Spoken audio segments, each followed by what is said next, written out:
अगर इस साल के लोकसभा चुनाव में बीजेपी जीतेगी तो फिर देश में कभी चुनाव नहीं होंगे और पूरे देश में मणिपुर जैसे हालात हो जाएंगे। ये कहना है देश की वित्त मंत्री निर्मला सीतारमण के पति व जाने माने अर्थशास्त्री परकला प्रभाकर का। उनके इस बयान के बाद सनसनी मच गई है। प्रभाकर का ये बयान सोशल मीडिया पर वायरल हो रहा है।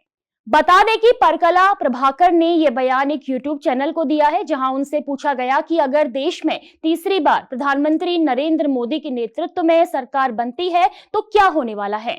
इसके जवाब में उन्होंने कहा, अगर ऐसा होता है तो ऐसी संभावना है कि फिर आप एक और चुनाव की उम्मीद नहीं कर सकते हैं। 2024 के चुनाव के बाद अगर ये सरकार वापस आती है तो उसके बाद चुनाव होगा ही नहीं। वहीं उन्होंने ये भी कहा कि अभी आपके पास जो देश का संविधान और नक्शा है ये पूरी तरह से बदल जाएगा, आप इसे पहचान भी नहीं पाएंगे। अभी आपको पाकिस्तान भेजने, इसे मारने या भगाने की बातें जो धर्म संसद जैसी जगहों से सुनाई दे रही हैं, वो बातें आप लाल किले से सुनेंगे। अर्थशास्त्री ने कहा, इस तरह की बातों को लेकर एकदम खुला खेल होगा, यही सबसे बड़ा खतरा है। जो आज मणिपुर में हो रहा है वो कल को आपके या हमारे राज्य में भी हो सकता है। अभी लद्दाख, मणिपुर में जैसे हालात हैं या फिर किसानों के साथ जैसा व्यवहार हुआ है वैसा पूरे देश में ही हो जाएगा।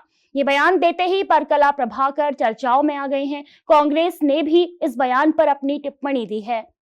परकला प्रभाकर के इस 1 मिनट 49 सेकंड के बयान को कांग्रेस ने एक्स पर पोस्ट करते हुए कहा, 2024 में अगर फिर से मोदी प्रधानमंत्री बने तो देश में फिर कभी भी चुनाव नहीं होंगे, देश का संविधान बदल जाएगा, मोदी खुद लाल किले से हेट स्पीच देंगे और लद्दाख, मणिपुर जैसी स्थिति पूरे देश में बन जाएगी। परकला प्रभाकर। पार्टी ने आगे कहा, परकला जी जाने माने अर्थशास्त्री हैं और वित्त मंत्री निर्मला सीतारमण के पति हैं। ये बयान ऐसे समय में आया है जब देश में लोकसभा चुनाव की तारीख नजदीक आ रही है। 19 अप्रैल को पहला मतदान होना है और देश के सभी राजनीतिक दल तैयारियों में लगे हुए हैं और इनमें पीएम मोदी के नेतृत्व में मैदान में भारतीय जनता पार्टी भी है, जिसने इस बार 400 पार का लक्ष्य रखा है। हालांकि ये पहली बार नहीं है जब परकला प्रभाकर ने ऐसा बयान दिया हो। इससे पहले भी उन्होंने पीएम मोदी को लेकर टिप्पणी की है। एक साक्षात्कार में प्रभाकर ने करण थापर से कहा कि मोदी शासन अर्थव्यवस्था और अन्य चीजों को संभालने में बेहद अक्षम है। हालांकि ये लोगों के बीच छिपी आधारहीन विभाजनकारी भावनाओं को भड़काने में बहुत सक्षम है।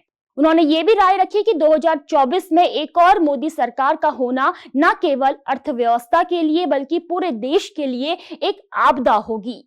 वहीं अपनी नई किताब the crooked timber of new India में भी परकला प्रभाकर ने सरकार की विफलताओं और संस्थानों के कमजोर होने की आलोचना की है। इसी के साथ परकला प्रभाकर ने चुनावी बॉन्ड को लेकर दावा किया है कि ये सिर्फ देश का सबसे बड़ा घोटाला नहीं है बल्कि दुनिया का सबसे बड़ा स्कैम है। वित्त मंत्री के पति और अर्थशास्त्री परकला प्रभाकर के पीएम मोदी को लेकर दिए गए बयान पर आपका क्या सोचना है? हमें अपनी प्रतिक्रिया जरूर दें। नमस्कार।